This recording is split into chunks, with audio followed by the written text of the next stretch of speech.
नमस्कार.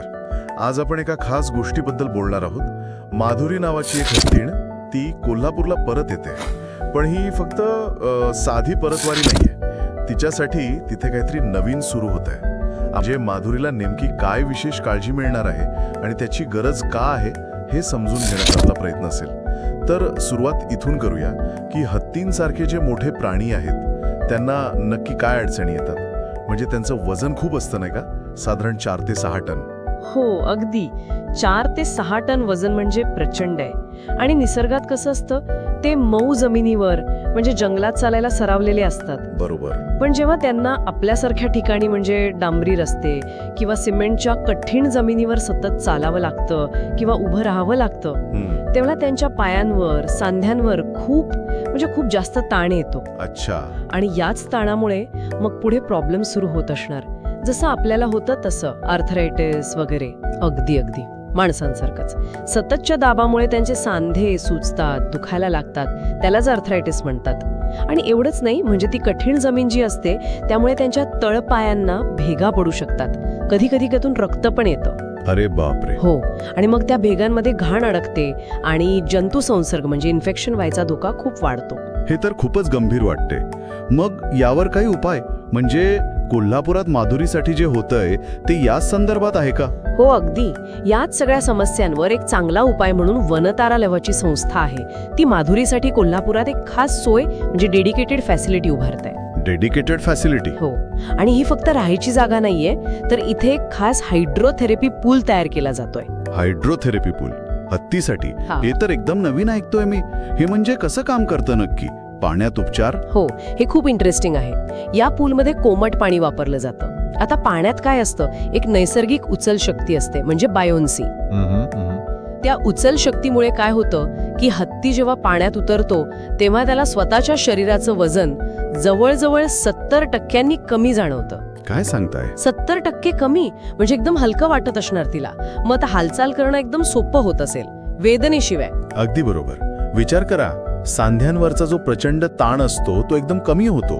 त्यामुळे माधुरी वेदनेशिवाय आरामात पाण्यात हालचाल करू शकते, सांध्यांचा व्यायाम करू शकते. आणि अजून एक फायदा म्हणजे पाण्यात हालचाल करताना जो पाण्याचा विरोध असतो म्हणजे रेझिस्टन्स, हो, त्यामुळे तिचे स्नायू पण बळकट होतात नैसर्गिकरित्या. अच्छा. आणि तुम्ही मगाशी पायांच्या भेगांबद्दल म्हणालात, त्याचं काय, त्याला पण काही फायदा होतो? हो, निश्चितच.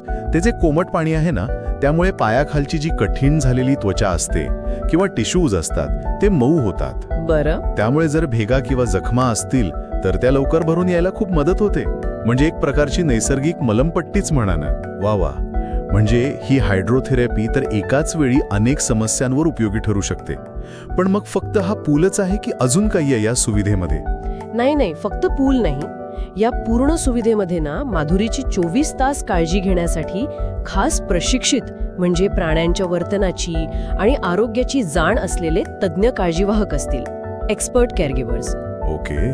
शिवाय तिच्या शारीरिक गरजा काय आहेत हे बघून तिच्यासाठी खास पोषक आहाराची योजना म्हणजे स्पेशलाइज्ड न्यूट्रिशन प्लॅन्स पण तयार केली जाईल. म्हणजे अगदी तिच्या सगळ्या गरजा लक्षात घेऊन नियोजन केलं जाते.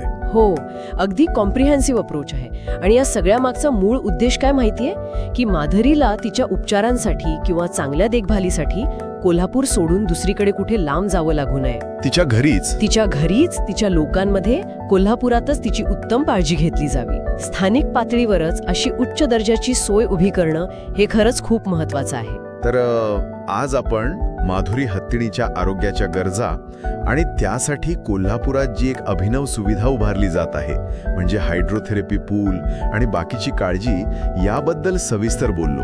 हो. आणि ही फक्त माधुरीपुरती गोष्ट नाहीये खरं तर. म्हणजे प्राणी कल्याणाच्या दृष्टीने हे खूप सकारात्मक पाऊल आहे असं मला वाटतं. जिथे प्राण्यांच्या विशिष्ट गरजा ओळखून त्यांच्याच परिसरात स्थानिक पातळीवर जागतिक दर्जाची काळजी देण्याचा प्रयत्न होतोय, हे खरंच अनुकरणीय आहे. हे सगळं ऐकून एक विचार नक्की येतो मनात की प्राण्यांसाठी अशा विशेष डेडिकेटेड आरोग्य सुविधा उभारण्याचे दूरगामी परिणाम काय असू शकतील. म्हणजे भविष्यात प्राणी कल्याणाचे जे मापदंड आहेत ते कसे बदलू शकतील आणि त्यासाठी जी संसाधनं लागतील त्याचा विचार कसा करायला हवा, यावर खरंच विचार करण्यासारखा आहे.